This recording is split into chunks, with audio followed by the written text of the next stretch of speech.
The story of Icarus. In ancient times, the kingdom of Crete was ruled by the mighty King Minos. King Minos was revered as a fair and just king, blessed by the gods. His reign was guided by noble laws that fostered an era of prosperity and cultural enlightenment. King Minos was given a magnificent white bull by the god Poseidon. The bull, intended as a divine gift and a symbol of Poseidon's favor towards King Minos, was expected to be sacrificed by King Minos in honor of Poseidon. Enamored with the bull's magnificence, King Minos chose to keep the bull instead of carrying out the promised sacrifice.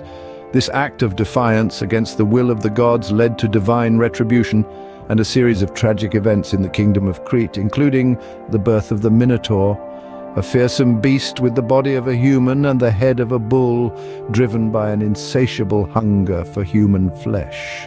To contain the Minotaur's rampage, King Minos sought the assistance of Daedalus, a legendary craftsman, inventor and architect, renowned for his unparalleled skills.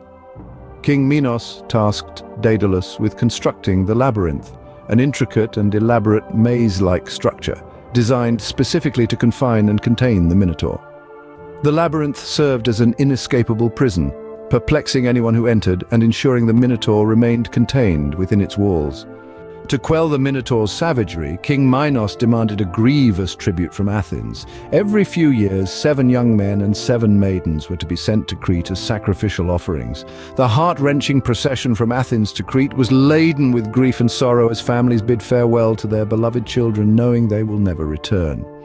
These unfortunate youths faced a terrifying fate within the labyrinthine corridors, becoming victims of the Minotaur's ferocity.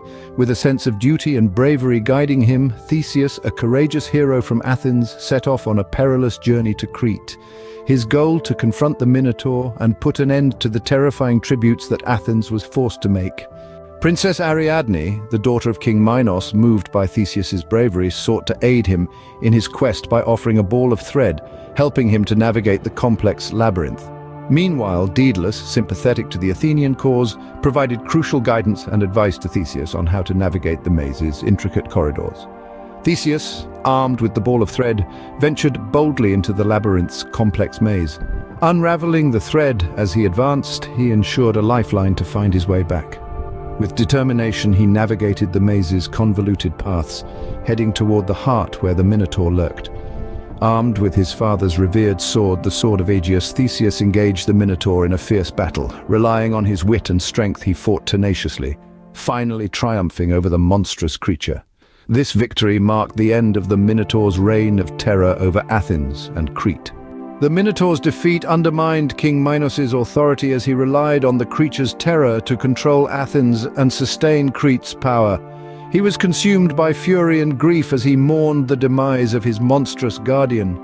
Discovering Daedalus's betrayal and aid to Theseus, Minos perceived it as a grave act of treachery against his kingdom and sought retribution.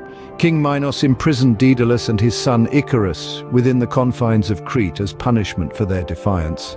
Locked away in captivity, Daedalus pondered his and his son's fate and sought a means of escape.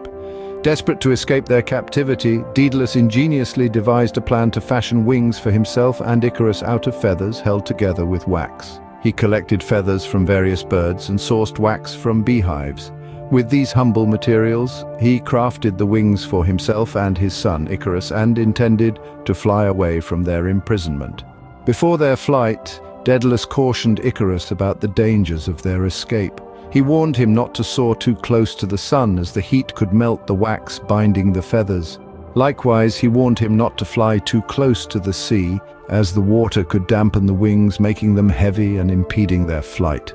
Daedalus and Icarus prepared for their daring escape from Crete, knowing the risks involved in defying the confines of their imprisonment. As they began their flight, soaring above the island, Daedalus kept a watchful eye on Icarus, reminding him to maintain a moderate altitude. However, enthralled by the exhilaration of flight, Icarus's excitement overcame his caution. Ignoring his father's advice, he soared higher and higher, drawing nearer to the sun.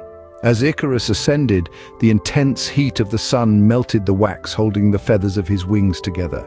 Icarus's wings fell apart, and he plummeted from the sky, tragically meeting his demise as he plunged into the sea below. Daedalus, stricken with grief over the loss of his son, continued his flight, unable to save Icarus, and landed on the island of Icaria. Upon arriving in Icaria, Daedalus mourned intensely for his loss, choosing to stay on the island for a while as he grieved the passing of Icarus.